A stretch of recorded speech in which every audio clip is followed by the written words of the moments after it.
কিছু নির্দিষ্ট পদার্থকে ভেতরে আনতে পারি, যেটা নর্মালি সেমি পারমিয়েবল হলে আমরা কিন্তু কিছু আমাদের সবসময় যে ফিজিক্যাল প্রপার্টি, যে বাইরের জিনিসগুলো ভেতরে আসবে বা ভেতরের জিনিসগুলো বাইরে যাবে তার ফিজিক্যাল প্রপার্টির উপর ডিপেন্ড করেই সেটা নির্দিষ্ট হবে, কিন্তু কোনোভাবেই তারা আমাদের ইচ্ছার উপর নির্ভরশীল হবে না।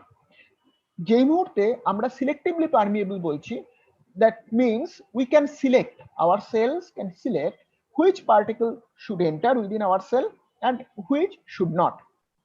আমি যখন পরে যাব তখন আমরা দেখব যে কিভাবে এই সেমি সিলেক্টিভলি পারমিয়েবল এই কথাটা কোষের ক্ষেত্রে খাটে।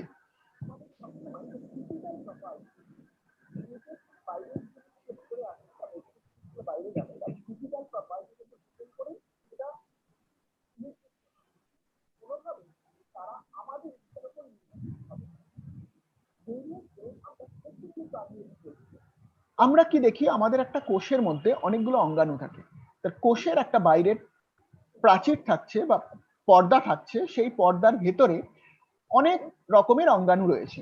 এই যে বিভিন্ন রকমের অঙ্গাণু রয়েছে বা সেল অর্গানেলি রয়েছে, সেই সেল অর্গানেলি গুলোর মধ্যে কিছু কিছু আমরা চিনি, যেমন আমরা সেন্ট্রিওল বলি, আমরা মাইটোকন্ড্রিয়া বলি, এটা endoplasmic reticulum, nucleus, Golgi apparatus, lysosome, এই সমস্তগুলো আমাদের সেলের মধ্যে থাকছে। তাহলে এই যে সেলের মধ্যে কি হচ্ছে, সেলের মধ্যে একটা totally closed environment, semi closed environment, যার মধ্যে আমার এই অর্গানেলি গুলোকে রয়েছে এবং তাদের মধ্যে সমস্ত বায়োলজিক্যাল অ্যাক্টিভিটি হয়েছে। আর এর বাইরে যে পোর্শনটা রয়েছে দ্যাট ইজ সাইটোপ্লাজম।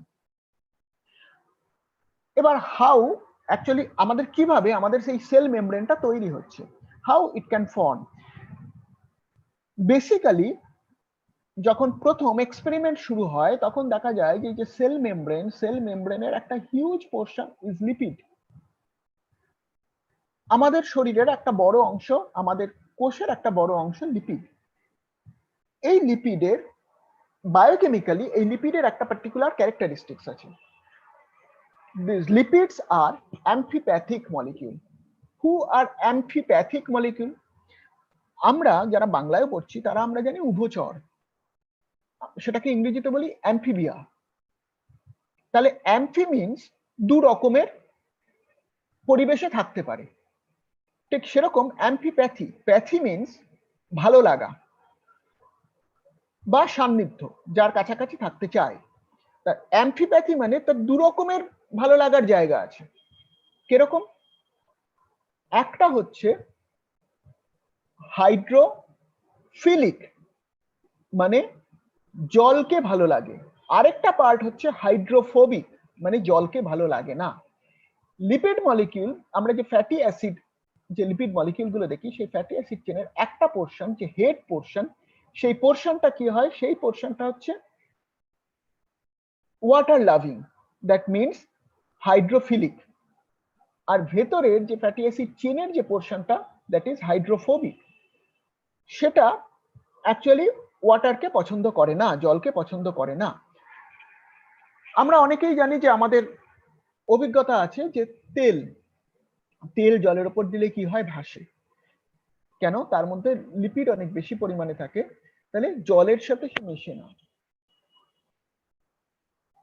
এই লিপিড মলিকিউলের একটা পোর্শন যেটা হচ্ছে পোলার পোর্শন, আরেকটা হচ্ছে নন পোলার পোর্শন, মানে একটা দিক জল ভালোবাসে, একটা দিক জল ভালোবাসে না। এবার এর সুবিধা কি হচ্ছে, এর সুবিধা আছে, সেটা হচ্ছে যে এরা যদি যথেষ্ট পরিমাণে এই মলিকিউলগুলো, এই লিপিড মলিকিউলগুলো যদি যথেষ্ট পরিমাণে থাকে কোনো জায়গায়, তারা তখন নিজেদের মধ্যে একটা ক্লোজ অ্যাসোসিয়েশন তৈরি করে ফেলে। কিভাবে তৈরি করে? সেটা হচ্ছে যে এদের যে পোর্শনটা জলের কে ভালোবাসে বা হাইড্রোফিলিক বলি, সেই পোর্শনটা জলের দিকে থাকে, আর যে পোর্শনটা জলকে ভালোবাসে না সেই পোর্শনটা ভেতরের দিকে থাকে। ঠিক এরকম ভাবে আরেকটা লেয়ার, দুটো লেয়ার অ্যাকচুয়ালি ফর্ম করে ওরা নিজেদের মধ্যে যে পোর্শনটা জলকে ভালোবাসে না বা হাইড্রোফোবিক, সেই পোর্শনগুলো নিজেদের মধ্যে ক্লোজ কন্ট্যাক্টে চলে আসে। আর যে পোর্শনগুলো জলকে ভালোবাসে হাইড্রোফিলিক, তারা বাইরের দিকে জলের দিকে থাকে। তো এই যদি স্ট্রাকচারটা হয় তাহলে কি হচ্ছে, তাহলে দেখা যাচ্ছে এরা বেসিক্যালি যে ফর্মেশনটা করছে সেটাকে আমরা বলি মাইসেলি। মাইসেলি বা একটা ছোট গোল অঙ্গাণুর মতন ফরমেশন তৈরি করছে। এই ফরমেশনটা it is the basic formation to evolve life. আমাদের যখন আমরা পরবর্তীতে কোনো সময় পড়বো ইভলিউশন অফ লাইফ বা অরিজিন অফ লাইফ, তখন আমরা আবার এই মাইসেলের কথায় আসবো যে আমাদের লিপিড মলিকিউল এমন একটা মলিকিউল, আমাদের তো পৃথিবীর যখন আর্থ ছিল, আর্থে ওয়াটারি প্রচুর পরিমাণে জল আছে, সেই আর্থে ফার্স্ট এরকম কিছু লিপিড মলিকিউল অ্যাগ্রিগেট করে এরকম একটা ক্লোজ চেম্বার তৈরি করলো। তাতে কি সুবিধা হলো, এই যে বাইরের যে এনভায়রনমেন্ট, বাইরের যে ওয়াটারটা দেখছি আর ভেতরের যে এনভায়রনমেন্ট, ভেতরের যে ওয়াটারটা দেখছি, এখানে যদি কোনো মিনারেলের কনসেন্ট্রেশন বেশি থাকে, অন্য কোনো মেটেরিয়াল থাকে, তাহলে এইটা বাইরে চট করে ডিফিউজ করে যেতে পারে না। তাহলে বাইরের এনভায়রনমেন্ট যেমনই হোক না কেন, বাইরের ওয়াটার, বাইরেও ওয়াটার আছে, ভেতরেও ওয়াটার আছে, কন্টেন্টটা ওয়াটার, ম্যাট্রিক্সটা ওয়াটার, কিন্তু সেই ওয়াটারের মধ্যে কনসেন্ট্রেশন অফ মলিকিউলস ভেতরে একরকম হতে পারে, বাইরে একরকম হতে পারে। তাহলে ভেতরে যখন একটা ক্লোজ এনভায়রনমেন্ট থাকছে, তখন সেখানে কোনো রিয়াকশন যদি হয়, সেই রিয়াকশনটা বাইরের যে এনভায়রনমেন্ট সেটা দিয়ে খুব একটা, সেটাই কি মলিকিউল কিরকম কনসেন্ট্রেশনে রয়েছে সেটা দিয়ে খুব একটা প্রভাবিত হবে না। That cannot influence the inner environment of this type of mycelium. That becomes the primary condition to form life on earth. তাহলে এই প্রথম একটা বাউন্ড কম্পার্টমেন্টের কনসেপ্ট এলো। আমরা তাহলে কি দেখলাম, সায়েন্টিস্টরা যারা কাজ করছিলেন তারা দেখলেন যে আমাদের প্রচুর পরিমাণে লিপিড আছে আমাদের কোষের মধ্যে, এবং সেইখান থেকে আমাদের সেলের যে লিপিডটা আছে সেই লিপিডটা মেনলি সেটা আমাদের সেল মেমব্রেনের মধ্যে রয়েছে। তো তাহলে এখান থেকে তারা তারা কি ফার্স্ট একটা কনক্লুশন টানলেন, তারা বললেন যে membrane is nothing but a lipid bilayer. মেমব্রেনটা তাহলে আমাদের কোষ পর্দাটা একটা লিপিড বাইলেয়ার ছাড়া আর কিছু নয়। কারণ এরকম দুটো লিপিড বাইলেয়ার নিয়ে তারা তৈরি। যে মডেলগুলো প্রপোজ করা হতে থাকলো, তার মধ্যে প্রথম হচ্ছে 1920s গর্টার অ্যান্ড গ্র্যান্ডেল যেটা প্রপোজ করলেন সেটা হচ্ছে লিপিড বাইলেয়ার মডেল। তারা কিভাবে এই মডেলটা এসেছিলেন আমি সেটা বললাম, যে কম্পোজিশন দেখে এসেছিলেন। কিন্তু এই লিপিড বাইলেয়ার মডেল কতগুলো জিনিসকে এক্সপ্লেন করতে পারলো না। কিরকম, যেমন lipid bilayer, if lipid bilayer is true, যদি লিপিড বাইলেয়ার সত্যি হয় তাহলে কি হবে, তাহলে তো কোনো সময় বাইরের থেকে ভেতরে কিছু আদান প্রদান হবে না। there will be no exchange between the two sides of that lipid bilayer. যদি একটা ক্লোজ কম্পার্টমেন্ট হয় তাহলে সেলের ভেতরে আমরা আমাদের নিউট্রিয়েন্ট ঢুকবে কি করে, আমাদের মিনারেল যদি বা ঢোকে, অক্সিজেন যদি বা ঢোকে, প্রোটিনের অ্যাক্টিভিটি কি করে হবে। Within our cell there are so many enzymes, so many proteins, they always react with each other. Enzyme আছে, গ্লুকোজ আছে, ফ্যাটি অ্যাসিড মলিকিউলস আছে, আরো ডিফারেন্ট অর্গানেলি আছে। তাহলে এত যে অর্গানেলি, এত যে সমস্ত কিছু রয়েছে, তাহলে তার মধ্যে তো সব সময় কেমিক্যাল রিঅ্যাকশন হচ্ছে আমাদের লাইফ প্রসেসকে চালিয়ে রাখার জন্য, সেলের অ্যাক্টিভিটিটাকে ধরে রাখার জন্য। তাহলে how can it be possible? তখন দুজন ফিজিওলজিস্ট, ড্যানিয়েলি অ্যান্ড ডেপসন ড্যানিয়েলি, তারা 1940s থেকে 1950s এই পুরো পিরিয়ডটা জুড়ে মেমব্রেনের ওপর কাজ করতে করতে বিভিন্ন রকম মডেল প্রপোজ করতে লাগলেন। এবং বেসিক্যালি তারা যেটা বললেন, দে প্রপোজড দ্য স্যান্ডউইচ মডেল। এই স্যান্ডউইচ মডেলটা কি বলা হলো, স্যান্ডউইচ মডেলটা বলা হলো যে বেসিক্যালি সেলের বাইরে প্রোটিন থাকে, বাইরে একটা প্রোটিনের কোটিং থাকে, তারপর লিপিড থাকে, লিপিডের লেয়ার থাকে বাইলেয়ার, সেটা ইট মে বি বাইলেয়ার, তারপরে আবার প্রোটিন থাকে। তাহলে protein lipid protein model or sandwich model. Sandwich model মানে যেহেতু মাঝখানে আমার লিপিড আটকে রয়েছে। এইটা ঠিক ওই সময় 1950s আরেকজন রবার্টসন ছিলেন বেসিক্যালি ইলেকট্রন মাইক্রোস্কোপিতে এক্সপার্ট। তিনি ট্রান্সমিশন ইলেকট্রন মাইক্রোস্কোপি সেই সময় নতুন মানে ইভলভ করেছে। 1940s 50s নতুন ইনস্ট্রুমেন্ট এবং খুব দামি এবং হাই এন্ড ইনস্ট্রুমেন্ট হিসেবে ট্রান্সমিশন ইলেকট্রন মাইক্রোস্কোপি এসেছে। তো ট্রান্সমিশন ইলেকট্রন মাইক্রোস্কোপিতে এক্সপার্ট ছিলেন রবার্টসন, এবং তিনি যখন সেলের স্ট্রাকচার, আল্ট্রা স্ট্রাকচার দেখতে গেলেন, তখন দেখলেন যে সেলের বাইরের বাউন্ডারিতে it looks like a trilaminar membrane. That means এর তিনটে লেয়ার আছে, 1 2 3। Then he proposed the unit membrane model. তিনি শুধু সেলের মেমব্রেনের বাইরে দেখলেন না, এই লেয়ারটা, এই যে ট্রাইল্যামিলার, যে এই যে স্ট্রাকচারটা, এই স্ট্রাকচারটা তিনি সেলের মধ্যে যে অর্গানেলি গুলো আমি আগে যেগুলো দেখিয়েছি, এই যে এই অর্গানেলি গুলোর মধ্যেও দেখতে পেলেন। তাহলে এদেরও যে লেয়ার বা আউটার মেমব্রেন, সেই মেমব্রেনের একই রকম স্ট্রাকচার দেখতে পেলেন। তাই জন্য উনি বললেন this is the unit of the membrane.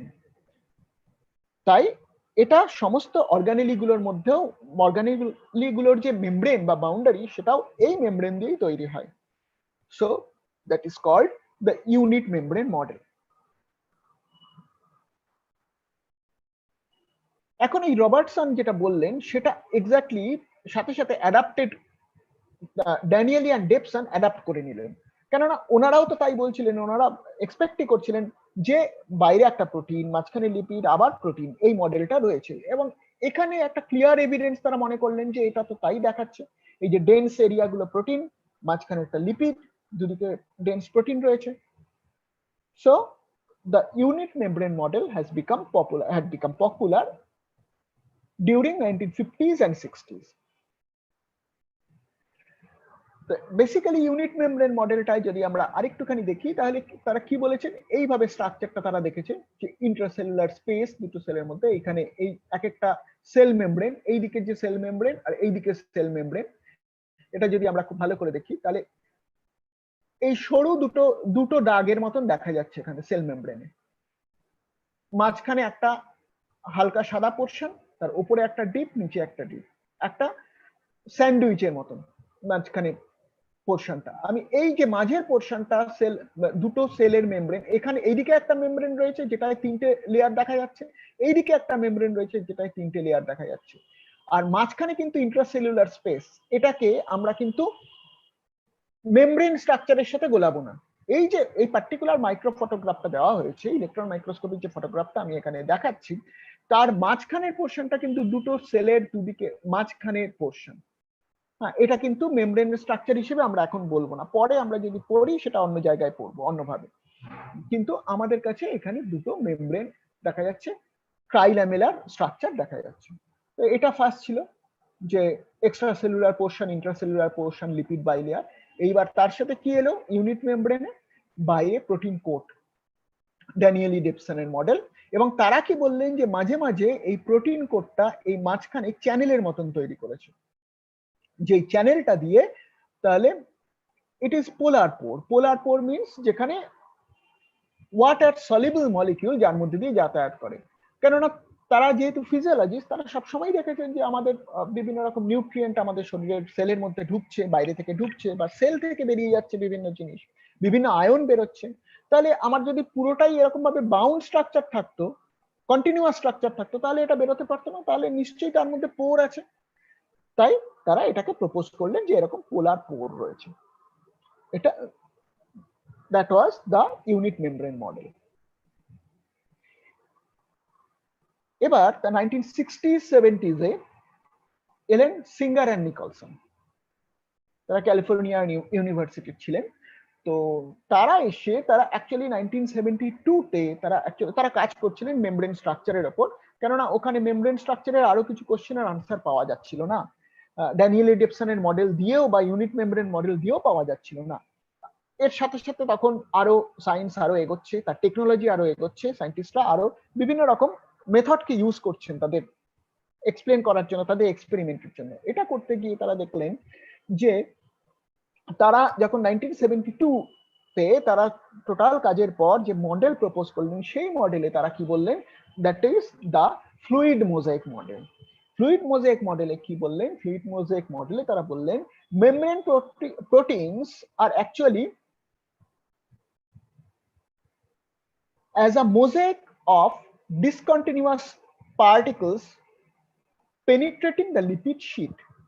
তার মানে আমরা যে বাড়িতে যে যেরকম সিমেন্টের মোজাইক দেখি, সেখানে যেমন পাথরগুলো বসানো মাঝে মাঝে থাকে, like that it is membrane is a continuous or lipid sheet. Within that sheet বা সেই চাদর, লিপিডের যে চাদর, বাইলেয়ার যে চাদর, দুটো লেয়ারের যে চাদর, সেই চাদরের মধ্যে প্রোটিন মলিকিউলস আর এমবেডেড। প্রোটিন মলিকিউল পুরোটা এমবেডেড থাকতে পারে, প্রোটিন মলিকিউল অর্ধেকটা এমবেডেড থাকতে পারে, হ্যাঁ, নিচের দিক থেকে অর্ধেকটা এমবেডেড থাকতে পারে, উপরের দিক থেকে অর্ধেকটা এমবেডেড থাকতে পারে, বা পুরোটাই এমবেডেড থাকতে পারে, এফোর ওফোর করতে পারে।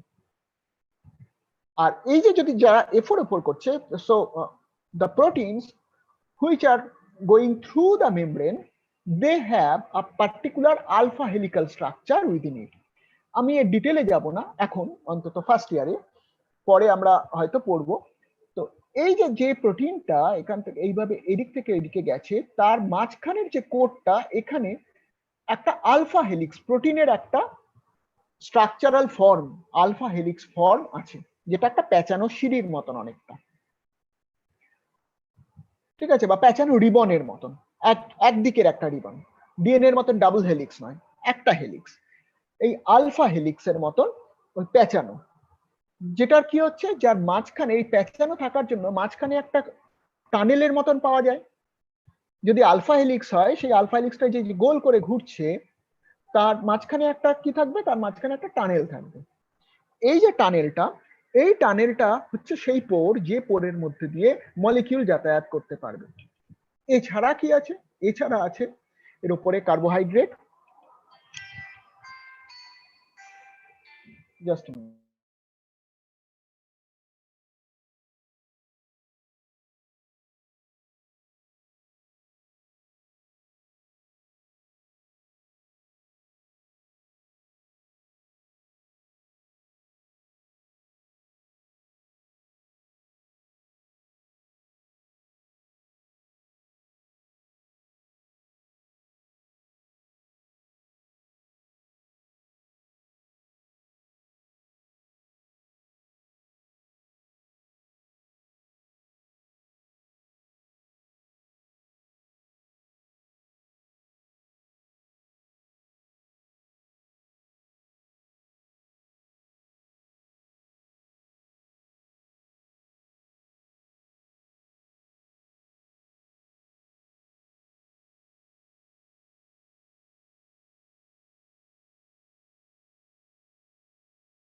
হ্যালো,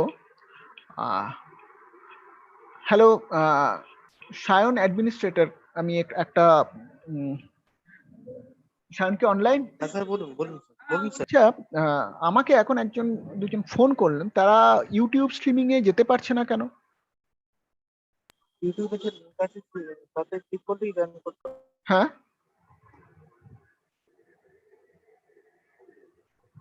অলরেডি স্যার 200 জন ওখানে কিন্তু লাইভ ইউটিউবে। হ্যাঁ অলরেডি ইউটিউবে 200 জন কাছাকাছি লাইভ আছে। সেই জন্য কি অ্যালাউ করছে না ওরা? না না, কোনো ইউটিউবে কোনো মানে হ্যাঁ, লিমিট সেটাই তো নেই। আমি জানি। ঠিক আছে, হ্যাঁ হ্যাঁ, তাহলে আমি একটা ওনাদের কোনো নাম্বার প্রবলেম হচ্ছে। ইয়ে করছি। মানে একজন মানে আমাকে এই মুহূর্তে ফোন করেছে, আমি একটু তোমাকে পাঠাচ্ছি, কেননা এটা ইম্পর্টেন্ট বলে। তো তুমি একটু দেখো ওনার প্রবলেমটা, ঠিক আছে? আমি নর্মালি পাঠাই না, কিন্তু এটা একটু বিশেষ অনুরোধ এসছে, সেই জন্য আমি ঠিক তোমাকে আছে স্যার, পাঠানো। হ্যাঁ একটুখানি তুমি একটু দেখো ওনাকে কাইন্ডলি।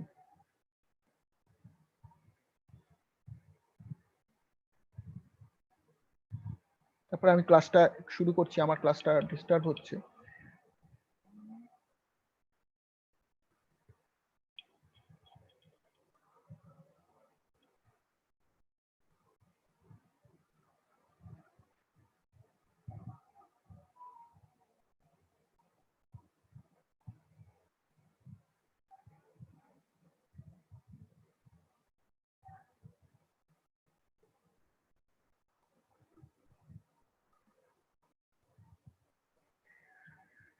আমি তোমাকে SMS করলাম 801705 এই নাম্বারে। হ্যাঁ সায়ন, একটু দেখো, একটা নাম্বার গেছে, একটু ওনার সাথে কথা বলে নাও।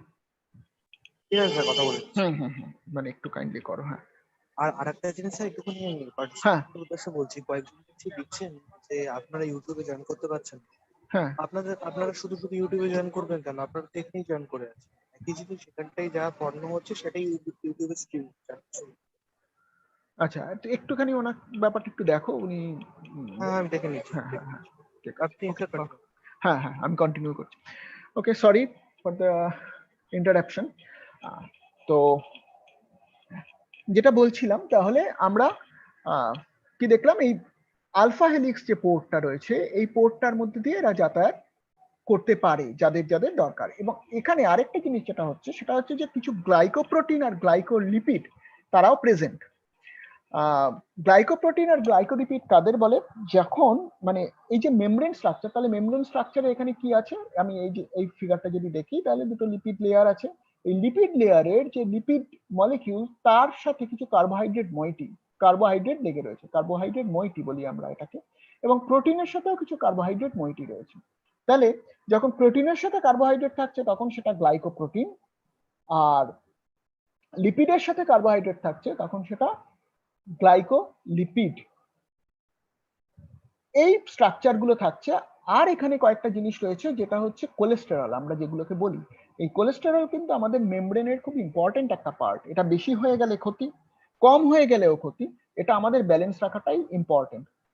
কাজেই কোলেস্টেরল খারাপ এটা আমরা বলবো না, কোলেস্টেরল পরিমিত পরিমাণে থাকাটা সবসময় শরীরের জন্য দরকার। এটার আরো অনেক ফাংশন আছে। নেক্সট, তাহলে ওভারঅল আমরা যে স্ট্রাকচারটা মেমব্রেনের এবার পেলাম, সেই স্ট্রাকচারটা দেখতে অনেকটা এরকম। সেই স্ট্রাকচারটার মধ্যে কি রয়েছে, এরকম দুটো বাইলেয়ার রয়েছে, একটা শীটের মতন বা চাদরের মতন, লিপিডের চাদর। সেই চাদরের যে মলিকিউলগুলো, সেই মলিকিউলগুলো কিন্তু ফিক্স নয়, সেই মলিকিউলগুলো কিন্তু নিজেদের মধ্যে ডাইনামিক। আমি এর পরেরটা বলছি। আর তার মাঝখানে এখানে প্রত্যেকটা প্রোটিন মলিকিউল গুলো তার মধ্যে ঢুকে রয়েছে। এই যে যে কথাটা বলছিলাম, এই যে চ্যানেল প্রোটিন, এখানে একটা চ্যানেল দেখছি, আর এখানে আমি কি বলছি, আলফা হেলিক্স প্রোটিন। তার মানে এইটা হচ্ছে আলফা হেলিক্স স্ট্রাকচার। এই আলফা হেলিক্স প্রোটিনটা নিজের মধ্যে থাকতে পারে পোর, যেটার মধ্যে দিয়ে কিছু যাতায়াত করতে পারে। অথবা অ্যাকচুয়ালি এরা এই স্ট্রাকচারটার মধ্যে যদি পোর নাও থাকে, এরকম কতগুলো আলফা হেলিক্স স্ট্রাকচার পরপর একসাথে মিলে এরকম একটা বড় প্রোটিন মলিকিউল তৈরি করতে পারে, যেটা প্রোটিন মলিকিউল একটা কাস্কেড অফ প্রোটিন বা প্রোটিনের গুচ্ছ, আলফা হেলিক্সের গুচ্ছ, যারা একসাথে একটা বড় টিউবের মতন তৈরি করতে পারে, যার মধ্যে দিয়ে কিছু যাতায়াত করতে পারে।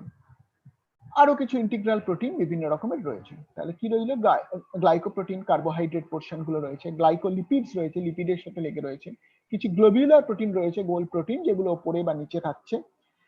নিচেও কিছু প্রোটিন রয়েছে যেগুলো ওপর অব্দি আসছে না। এই প্রোটিন গুলো সিগন্যালিং এ কাজ করে, পরবর্তীকালে আমরা দেখবো। আর কিছু রয়েছে চ্যানেল প্রোটিনস। এইটা প্রপোজড মডেল, যেটার উপর আমরা এখন কাজ করছি। কিন্তু এই যে প্রপোজ মডেল, এই প্রপোজ মডেলে যেটা আমাদের মনে রাখতে হবে, এরা they are not fixed, they have certain movements. These movements are of basically three types. একটা হচ্ছে রোটেশন, আরেকটা হচ্ছে ল্যাটারাল ডিফিউশন, আরেকটা হচ্ছে ট্রান্সভার্স ডিফিউশন। তাহলে রোটেশন একটা মুভমেন্ট, ল্যাটারাল ডিফিউশন একটা মুভমেন্ট, ট্রান্সভার্স ডিফিউশন আরেকটা মুভমেন্ট। রোটেশন কি হচ্ছে? রোটেশনটা সিম্পলি যদি একটা লিপিড মলিকিউল তার একটা হেড রয়েছে আর নিচের দিকে চেন রয়েছে, এই টোটাল জিনিসটা নিজের চারদিকে ঘুরতে পারে, দ্যাট ইজ রোটেশন। আরেকটা কি হচ্ছে? ল্যাটারাল ডিফিউশন, মানে একটা জায়গা থেকে আরেকটা জায়গায় মুভ করে চলে যেতে পারে।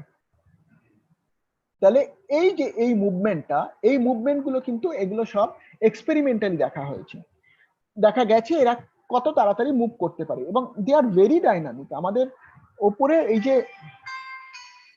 ওপরের যে এই যে লিপিড মলিকিউলগুলো, লিপিড মলিকিউলের মুভমেন্টটা কিন্তু ভেরি ফাস্ট, যথেষ্ট তাড়াতাড়ি এরা এক জায়গা থেকে আরেক জায়গায় মুভ করে।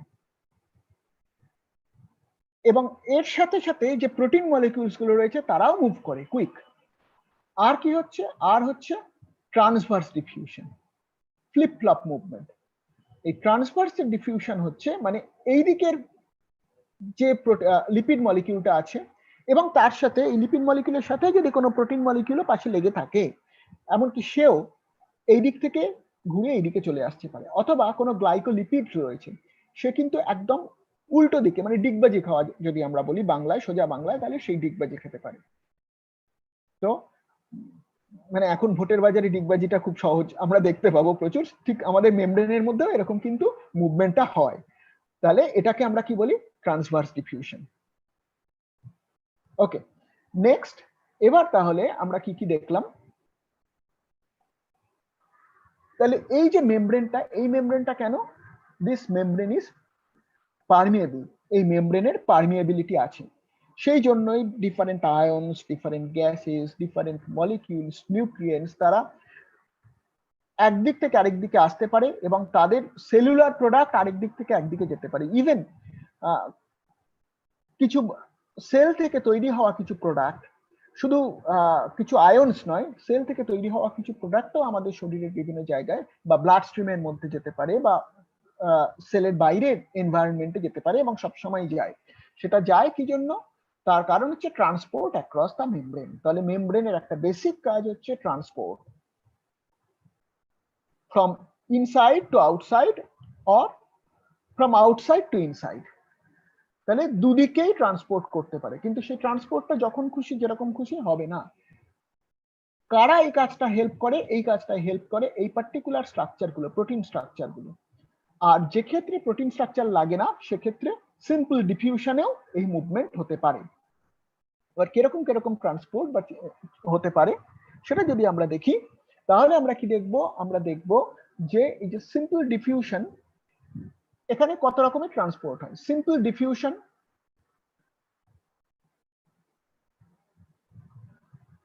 Through bilayer from high to low concentration. এইদিকে হাই কনসেন্ট্রেশন আছে কোনো আয়নের বা কোনো ধরা যাক সোডিয়ামের হাই কনসেন্ট্রেশন আছে, সে এখান থেকে, বা অক্সিজেনের কনসেন্ট্রেশন হাই আছে, সে এখান থেকে এইদিকে চলে আসতে পারবে বাই ডিফিউশন, ভেতরে চলে এলো।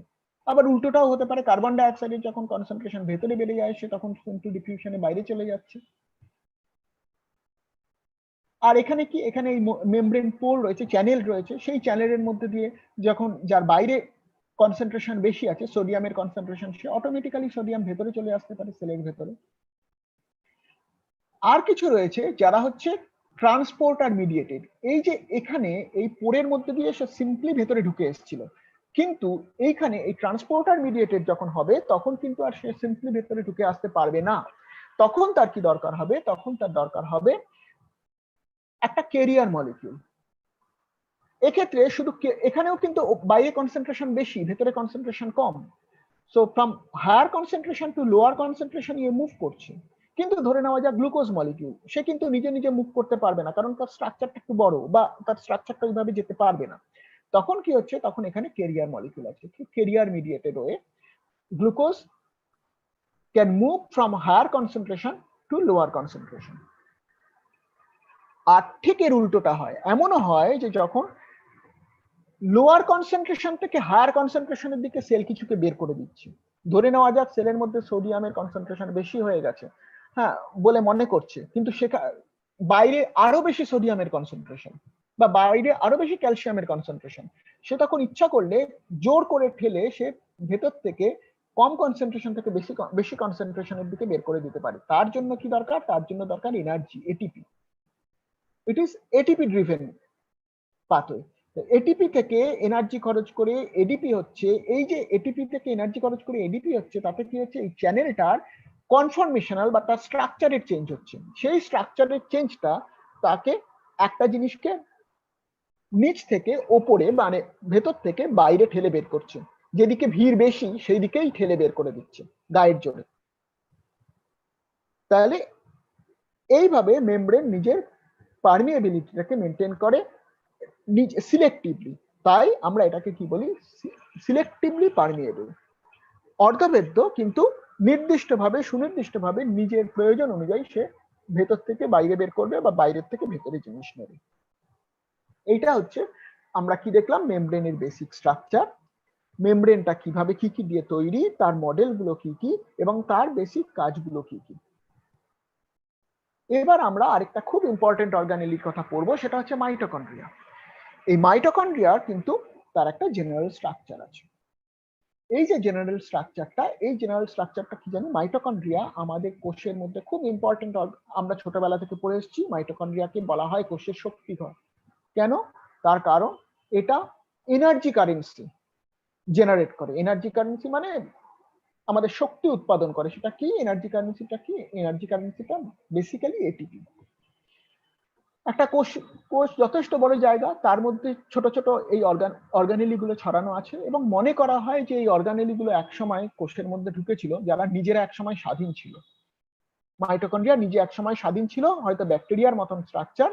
তার থেকে সেই অর্গানেলি গুলো এন্ডোসিম্বায়োসিস বা ভেতরে টেনে নিয়েছে সেল, টেনে নিয়ে ওর মধ্যে যে ওই যে রয়ে গেছে প্রায় 3 বিলিয়ন ইয়ার্স এগো, মানে আমাদের পৃথিবীতে প্রাণের সৃষ্টির পরে যখন কোষের স্ট্রাকচার তৈরি হচ্ছে তার কিছুদিন পর থেকে তারা যে ওই যে সেলের মধ্যে এন্ডোসিম্বায়োসিস করে ঢুকেছে, তারা আর সেল থেকে বেরোয়নি। কারণ সেলের কি লাভ হয়েছে? সেলের লাভ হয়েছে যে ওই অর্গানেলিটা থাকলে ও সেল নিজে এনার্জি পাচ্ছে, তার বদলে ও ওকে কি করছে, মেটাবলিক প্রোডাক্ট গুলো দিয়ে সেই এনার্জিটা তৈরি করতে হেল্প করছে। এইটা হচ্ছে তার ইলেকট্রন মাইক্রোস্কোপিক স্ট্রাকচার, এরকম দেখতে। এবার এর স্ট্রাকচারটা আমরা কি দেখছি? এই স্ট্রাকচারের মধ্যে দেখছি এখানে এই যে প্রজেকশন গুলো আছে, এটা দুটো মেমব্রেন আছে, একটা আউটার মেমব্রেন আর একটা ইনার মেমব্রেন। এই যে ইনার মেমব্রেন, এই ইনার মেমব্রেন গুলো কি হচ্ছে, ইনার মেমব্রেন গুলো এরকম প্রজেক্টেড ওয়েতে রয়েছে, তার ফলে এদের সারফেস এরিয়াটা অনেক বেড়ে যাচ্ছে। এই ইনার মেমব্রেনের যে এই যে প্রজেক্টেড এরিয়া, এই জায়গাগুলোকে আমরা কি বলি? ক্রিস্টি। এবার এই আউটার মেমব্রেন আর ইনার আর তার ভেতরে কি থাকে? তার ভেতরে থাকে ম্যাট্রিক্স। ম্যাট্রিক্স অনেকটা সাইটোপ্লাজমের মতনই সেমি লিকুইড একটা পোর্শন, যার মধ্যে বিভিন্ন রকম প্রোটিন থাকতে পারে, এনজাইম থাকতে পারে, তারপর আরো অনেক মেটাবলিক মলিকিউলস থাকতে পারে। এবার এই যে স্ট্রাকচারটা আমরা দেখছি, এই স্ট্রাকচারটা এটা সেলের মধ্যে রয়েছে, মাইটোকন্ড্রিয়া। এবার আমরা যদি দেখি এর দুটো মেমব্রেন, একটা হচ্ছে ইনার মেমব্রেন আর একটা হচ্ছে আউটার মেমব্রেন। এখানে একটা জিনিস দেখতে হবে, আউটার মেমব্রেনে আমরা যদি প্রোটিন আর লিপিডের রেশিও দেখি তাহলে দেখবো 1:1, মানে যতখানি প্রায় প্রোটিন আছে ততখানি প্রায় লিপিড আছে। কিন্তু ইনার মেমব্রেনে দেখা যাচ্ছে একটা অদ্ভুত ঘটনা, প্রোটিনের পরিমাণ অনেক বেশি। তার মানে প্রোটিন বা এনজাইম সেটার সংখ্যাটা অনেক বেশি, তার রেশিওটা কি 3:1। আর এইখানে আমরা এই ছবিটায় দেখতে পাচ্ছি আরো একটা জিনিস এখানে ইম্পর্টেন্ট, সেটা হচ্ছে যে এই ম্যাট্রিক্সের মধ্যে আমরা দেখছি একটা ডিএনএ। এই ডিএনএটা বেসিক্যালি সার্কুলার ডিএনএ, এটাকে বলা হয় মাইটোকন্ড্রিয়ার ডিএনএ বা এমটি ডিএনএ, মাইটোকন্ড্রিয়াল ডিএনএ। মাইটোকন্ড্রিয়ার মধ্যে তার নিজস্ব ডিএনএ থাকে। সেই ডিএনএটা কিন্তু কিছু কিছু জিনিস, কিছু কিছু প্রোটিন বা কিছু কিছু প্রোটিনের সাথে কিছু কনজুগেট মলিকিউলকে তৈরি করতে পারে। তার মানে এক্সপ্রেশন আছে, এই ডিএনএটার এক্সপ্রেশন আছে, এমনি এমনি এটা পড়ে নেই। বেসিক্যালি কিছু এনজাইমকে সে তৈরি করে। এখানে যদি আমরা দেখি, এইদিকে দেখলেই বুঝতে পারবো যে এখানে কত রকমের প্রোটিন একসাথে রয়েছে। সেই তুলনায় আউটার মেমব্রেনে খুব কম প্রোটিন রয়েছে, যার মধ্যে একটা হচ্ছে পোরিন। এই পোরিনটা নর্মালি ব্যাকটেরিয়াতেও পোরিন প্রোটিন দেখা যায়। এই পোরিন প্রোটিনের কাজ হচ্ছে বাইরের জিনিস ভেতরে ঢোকানো বা ভেতরের জিনিস বাইরে বের করা, ওই চ্যানেলের মতন কাজ করে, যেটা আমি মেমব্রেনের ক্ষেত্রে বললাম। এইটা সেমি পারমিয়েবল, এই মেমব্রেনটা, এটার খুব একটা সিলেক্টিভলি পারমিয়েবল আমরা বলি না, অনেকটা সেমি পারমিয়েবল, বাইরের থেকে ভেতরে যাতায়াত করতে পারে। কিন্তু ইনার মেমব্রেনটা very much impermeable, only selectively permeable. যখন ওর দরকার বা প্রয়োজন হবে তখনই সে শুধুমাত্র বাইরের জিনিসকে ভেতরে ঢুকতে দেবে। আর এর মাঝখানে যে পোর্শনটা, এই পোর্শনটায় আরো বেশ কিছু এনজাইম রয়েছে। সেই এনজাইমগুলোর কাজ হচ্ছে, সেই এনজাইমগুলো কিন্তু আমাদের সেলের ভাগ্য নির্ধারণ করতেও হেল্প করে। মানে সেল বাঁচবে না মরবে, এমন কিছু প্রোটিন আছে এখানে যে প্রোটিনগুলো সেই কাজটাকে হেল্প করে পরবর্তীকালে। এটার ব্যাখ্যা আমরা এখানে যাব না, যেটাকে, যেই প্রসেসটাকে আমরা বলি অ্যাপোপ্টোসিস। মাইটোকন্ড্রিয়া ডিপেন্ডেন্ট অ্যাপোপ্টোসিস প্রসেসে এরা হেল্প করে। তো সেই প্রোটিনগুলোর নামও আমি এখানে বলবো না, শুধুমাত্র আমি বাইরের যে পোরিন প্রোটিনের কথা বললাম আর কিছু রয়েছে, তার মধ্যে রয়েছে একটা খুব ইম্পর্টেন্ট, সেটা হচ্ছে এটিপি সিনথেজ বলে একটা এনজাইম রয়েছে। এছাড়া আরো কিছু এনজাইম রয়েছে, যে এনজাইমগুলো, যেটা এটিপি সিনথেজ যেটা আমি বললাম, এর মধ্যে কিছু দু একটা ট্রান্সপোর্টার প্রোটিন রয়েছে যারা ওই সিলেক্টিভ পারমিয়েবিলিটিটাকে নিয়ন্ত্রণ করে। আর অক্সিডেটিভ মেটাবলিজমে অনেক এনজাইম এই ম্যাট্রিক্সের ভেতরে রয়েছে, যার অক্সিডেটিভ মেটাবলিজম মানে যে পদ্ধতিতে আমাদের গ্লুকোজ ভেঙে শক্তি উৎপন্ন হওয়ার যে পদ্ধতি, গ্লুকোজের মেটাবলিজম হবে। আমরা কি জানি? আমরা জানি যে ক্রেবস সাইকেল কোথায় হয়? ক্রেবস সাইকেল মাইটোকন্ড্রিয়ার মধ্যে হয়। তাহলে এই ক্রেবস সাইকেলের সাথে যুক্ত যে সমস্ত এনজাইম, তার অনেক সমস্ত এনজাইম কিন্তু এইখানে থাকে। আর এখানে আরেকটা জিনিস রয়েছে, সেটা হচ্ছে এই রেসপিরেটরি চেইন বলে যেটা বলা হচ্ছে, এটা আসলে কিছু ইলেকট্রন ক্যারিয়ার। এই যে মেটাবলিজম বা বিপাক ক্রিয়া হলো, গ্লুকোজ ভেঙে অ্যাকচুয়ালি পাইরুভিক অ্যাসিড হয়, সেই পাইরুভিক অ্যাসিড আর অ্যাসিটাইল কোএনজাইম, এই দুটো ভেঙে, এই দুটোর নাম আমরা শুনে থাকবো, এই দুটো ভেঙে আমাদের কোষের মধ্যে যে শক্তি উৎপন্ন হয়, এই প্রসেসে কিছু প্রোটন জেনারেট হয়, মানে এইচ প্লাস আয়ন জেনারেট হয়, হ্যাঁ, বা আরো কিছু ফ্রি রেডিক্যাল জেনারেট হয়। সেই যে তাদের যে ইলেকট্রন, হাই এনার্জি ইলেকট্রন, সেইটাকে ক্যারি করে এই রেসপিরেটরি চেনে, যে ইলেকট্রন ট্রান্সপোর্ট চেন এর যে এনজাইম গুলো। তাহলে আমরা কি কি দেখলাম? এটিপি তৈরি করার জন্য এটিপি সিনথেস আছে, কিছু ট্রান্সপোর্টার প্রোটিন আছে ইনার মেমব্রেনে, অক্সিডেটিভ মেটাবলিজমের জন্য কিছু রয়েছে প্রোটিন, আর রেসপিরেটরি চেইন বা ইলেকট্রন ট্রান্সপোর্ট চেনের কিছু প্রোটিন রয়েছে। এরকম বহু প্রোটিন এই মেমব্রেন, ইনার মেমব্রেনের পোর্শনে থাকে। তাহলে বেসিক্যালি মাইটোকন্ড্রিয়ার ফাংশন যদি আমি দেখি, মাইটোকন্ড্রিয়ার ফাংশনের মধ্যে আমি তাহলে দেখতে পারবো এর মধ্যে যে ডিএনএ আছে তার থেকে কিছু প্রোটিন তৈরি হতে পারে। এই যে সিস্টার্ন ক্রিস্টি যেগুলো রয়েছে, সেই ক্রিস্টির মধ্যে কি রয়েছে? এটিপি সিনথেজ গুলো লেগে রয়েছে, তার সাথে বাকি যে এনজাইম গুলো বললাম, সেই এনজাইম গুলো, ট্রান্সপোর্টার এনজাইম গুলো রয়েছে, যেগুলো ট্রান্সপোর্টে হেল্প করছে। আর ম্যাট্রিক্সের মধ্যে কি রয়েছে? টিসিএ সাইকেল বা ক্রেবস সাইকেলের যে এনজাইম, সেগুলো রয়েছে। আর বাইরের পোর্শনে কি রয়েছে? বাইরের পোর্শনেও কিছু ট্রান্সপোর্টার প্রোটিন রয়েছে, যার মধ্যে পোরিনটা অন্যতম। আর মাঝে এখানে একটা বলা হয়েছে সাইটোক্রোম সি, সাইটোক্রোম সি ও বাইরের দিকে থাকে। এই সাইটোক্রোম সি আরো কিছু মলিকিউল থাকে যারা ওই অ্যাপোপ্টোসিস বলে কোষের বাঁচবে না মরবে সেটা ঠিক করার জন্য হেল্প করে। তাহলে মূলত কি কি কাজ আমরা দেখলাম এই মাইটোকন্ড্রিয়া অঙ্গাণুটা করে? মাইটোকন্ড্রিয়া কার্বোহাইড্রেট আর গ্লুকোজকে মেটাবলিজমে হেল্প করে, ফ্যাটি অ্যাসিড মেটাবলিজমে হেল্প করে, TCA cycle, citric acid cycle বা ক্রেবস সাইকেল, একই সাইকেলের বিভিন্ন নাম, এই সাইকেলটাকে চালিয়ে কি করে? আলটিমেটলি সেখান থেকে গ্লুকোজ এবং ফ্যাটি অ্যাসিডের মেটাবলিজম করে, তার থেকে যেটা তৈরি হয় সেটা হচ্ছে এটিপি তৈরি করে। এটিপি তৈরি করে কোথায়? ওই ইনার মেমব্রেনের এটিপি সিনথেসিসে, সিনথেস যে এনজাইমটা আছে তার মধ্যে আলটিমেটলি এটিপি তৈরি করে। কিসের সাহায্যে? এইখানের যে মেটাবলিক প্রোডাক্ট তার সাহায্যে, এবং ইলেকট্রন যে ট্রান্সপোর্ট চেনের যে হাই এনার্জি প্রোটন, তার সাহায্যে এই এটিপি তৈরি হয়। এবং আরো একটা জিনিস তৈরি করে যেটাকে বলে রস, রিঅ্যাক্টিভ অক্সিজেন স্পিসিস, মানে অক্সিজেন যেটা আয়োনাইজড ফর্ম অফ অক্সিজেন। এই রিঅ্যাক্টিভ অক্সিজেন স্পিসিস কিন্তু আমাদের কোষের ক্ষেত্রে ক্ষতিকর কিছু প্রভাব দেয়, যে জন্য আমরা অনেকেই শুনি অ্যান্টিঅক্সিডেন্ট খেতে। কেন না, রিঅ্যাক্টিভ অক্সিজেন স্পিসিসের কাজটাকে নাকি কিছুটা কমায়, যার ফলে আমাদের বার্ধক্য ধীরে আসবে। কিন্তু এটা আমাদের স্বাভাবিক কোষের প্রোডাক্ট। আমরা কিভাবে আমাদের লাইফস্টাইল ডিপেন্ড করছি সেটার উপর ডিপেন্ড, আমরা লাইফস্টাইল লিড করছি তার উপর ডিপেন্ড করছে এই রস জেনারেশন কতটুকু আমরা এদিক ওদিক করতে পারবো। কিন্তু এটা একটা ন্যাচারাল প্রসেস।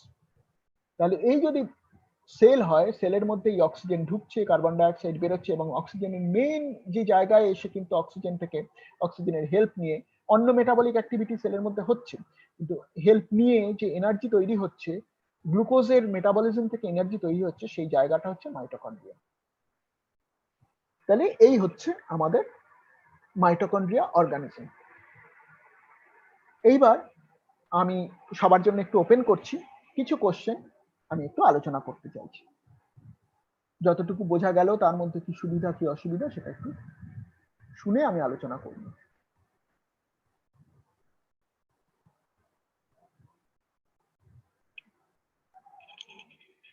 হ্যালো, আনমিউট করে যদি কোশ্চেন থাকে তাহলে কোশ্চেন করতে হবে। স্যার আমি বলছি, হ্যাঁ হ্যাঁ বলছি যে স্যার আর 6 মিনিট বাকি আছে। হুম হুম আর আনমিউট করতে বললেন আপনি, পরে যদি চ্যাটে লিখে অসুবিধা হবে কি? হুম, না অসুবিধা নেই আসলে, চ্যাটে লিখে উত্তর দিতে সময় লাগবে, তাহলে সেটাও ঠিক, সবাই মিলে কারণ আনমিউট করলে অনেক প্রবলেম। হ্যাঁ হ্যাঁ অনেক chaos আসবে, ওই জন্যই হ্যাঁ বলছি। হ্যাঁ ঠিক আছে, আমি আজকে চ্যাটে লিখুক, চ্যাট বক্সে লিখুক, আর আমি দেখছি কতখানি আনসার করা যায়। আর তারপরে পরের ক্লাসের শুরুতে আমি আবার নয় কোশ্চেন নেব। ঠিক আছে, আমি চ্যাট বক্স দেখছি।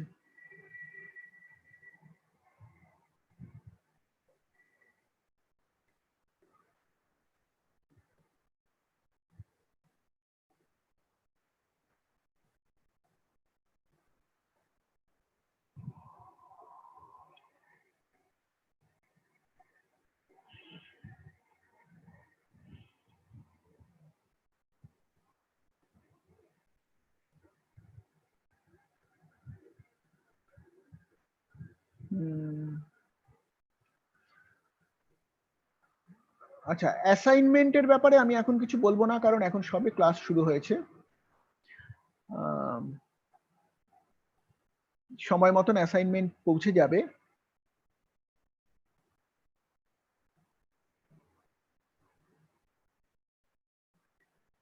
আচ্ছা, পড়িন আমি যতখানি বলেছি, আমি অ্যাকচুয়ালি যতখানি দরকার সেভাবেই বলেছি। তো পরিন হচ্ছে একটা প্রোটিন, যে প্রোটিনটা তার নাম থেকেই বোঝা যাচ্ছে। পরিন প্রোটিনের কাজ কি? কাজ হচ্ছে যে বাইরের কিছু মলিকিউলকে ভেতরে নিয়ে আসা, একটা চ্যানেল প্রোটিন, যে প্রোটিনটা মাইটোকন্ড্রিয়ার ভেতরে, মানে আউটার মেমব্রেনের ভেতরে, আউটার মেমব্রেন অ্যান্ড ইনার মেমব্রেনের মধ্যবর্তী জায়গায় কোনো মলিকিউলকে নিয়ে আসে।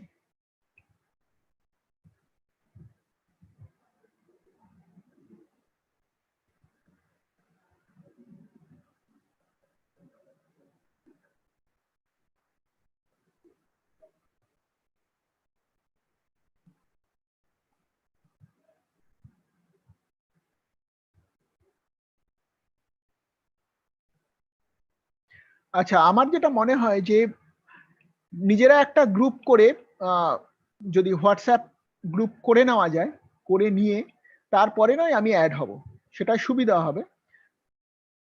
কেননা আমি কোনো গ্রুপ করাটা সম্ভব নয় আর এতজনের জন্য। আমি যেটা জানতে চাইছি, কারোর যদি কোনো কোশ্চেন থাকে তাহলে আমি সেটাকে উত্তর দেওয়ার চেষ্টা করছি।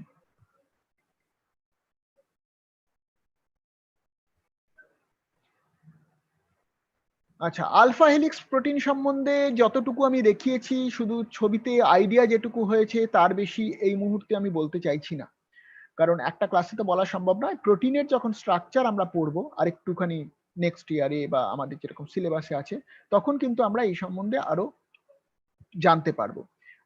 আলফা হেলিক্স প্রোটিনের ছবি দেখানো হয়েছে, আলফা হেলিক্স প্রোটিনের কাজটা বলা হয়েছে। আশা করি এই মুহূর্তে এই ক্লাসে যতখানি বলা হয়েছে সেটা এই টপিকটার জন্য অপটিমাম। এরপরে আমরা এটার ডিটেলে যাব। আর রিঅ্যাক্টিভ অক্সিজেন স্পিসিস যদি বলা হয়, রিঅ্যাক্টিভ অক্সিজেন স্পিসিসের উদাহরণ হচ্ছে যেমন হাইড্রোজেন পেরক্সাইড, হ্যাঁ, তারপর আয়োনাইজড অক্সিজেন বা সুপার অক্সাইড আমরা বলি। এই সুপার অক্সাইড বা হাইড্রোজেন পেরক্সাইড এরা কি কাজ করে, এদের যে এই সুপার অক্সাইড আয়ন যেটা তৈরি হয় সেটা চট করে যে কোনো মলিকিউলের সাথে রিয়াক্ট করে, শরীরের মধ্যে যে কোনো এনজাইমের সাথে রিয়াক্ট করে, করে তার অ্যাক্টিভিটিটাকে নষ্ট করে দেয় বা তার অ্যাক্টিভিটিটাকে অল্টার করে দেয়। তার ফলে আমাদের শরীরে যত রিঅ্যাক্টিভ অক্সিজেন স্পিসিস জেনারেটেড হবে, তত কি হবে, তত আমাদের শরীরের এনজাইমেটিক অ্যাক্টিভিটি অতিরিক্ত ক্ষয় হতে থাকবে। তার ফলে কিন্তু আমাদের এই যে এজিং তাড়াতাড়ি হয় বা এই যে প্রবলেমগুলো, আরো বিভিন্ন রকম শারীরিক প্রবলেম, সেই প্রবলেমগুলো আসে এবং সেলের আয়ু কমে যত অক্সিজেন স্পিসিস জেনারেট হবে। যত তুমি, যদি আমরা কেউ খুব বেশি পরিশ্রম করি, এক্সস্ট করে ফেলি নিজেকে, তাহলে যে প্রবলেমটা হয়, রিঅ্যাক্টিভ অক্সিজেন স্পিসিস বেশি জেনারেট করলে কিন্তু সেলের মধ্যে সেরকমই প্রবলেম হবে।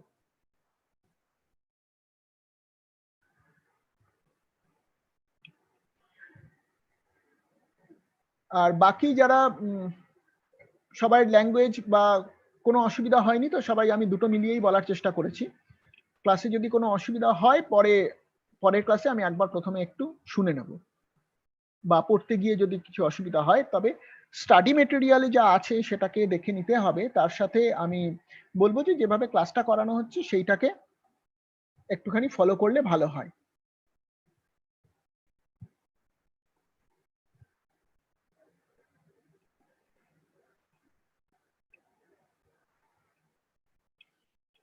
হ্যাঁ, একজন F1 সম্বন্ধে বলতে বলেছে, আমি ঠিক আছে, আমি তো আজকে ক্লাস শেষ হয়ে গেল, আমি F1টা মেনশন করে দেবো পরের দিন।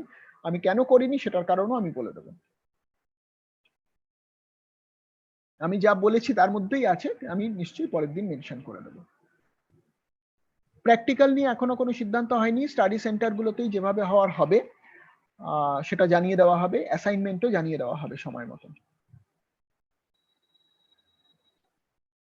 এক্সাম সবে ক্লাস শুরু হয়েছে, এক্সামে শুধু একটাই জিনিস বলবো যে যেটা সিলেবাস রিডিউসড হয়েছে সেইটুকুকে খেয়াল রেখে পড়াশোনা করতে হবে এবং ভালো করে পড়তে হবে। এক্সামটা কিভাবে হবে না হবে সমস্ত ডিপেন্ড করছে সামনে সিচুয়েশন কি আছে তার উপর। ওকে, তাহলে আমার মনে হয় যে আজকে হ্যাঁ, বুক অবশ্যই পড়া যায়, বই পড়া যেতেই পারে। বাংলায় কি বই পড়বে সেটার থেকে সেটা আমি বলছি না। যদি বিএসসি লেভেলে কোনো ভালো বই প্রথম থেকেই কারোর মনে হয় যে আমি অনার্স নিয়ে পড়বো, আমি পরে মাস্টার্স করব, তাহলে আমার মনে হয় যে একটা বই আমি সবসময় সাজেস্ট করি, সেটা হচ্ছে দ্য সেল, কুপারের সেল বায়োলজি। কুপারের দ্য সেল, এটা তুলনায় সহজ। সেই বইটাকে যদি ফলো করা যায়, তার সাথে স্টাডি মেটেরিয়াল আমাদের আছে, তাহলে ভালো। মানে সেই বইটা কিনতেই হবে এমন কোনো ব্যাপার নেই, জেরক্স পেলেও হবে আর কি।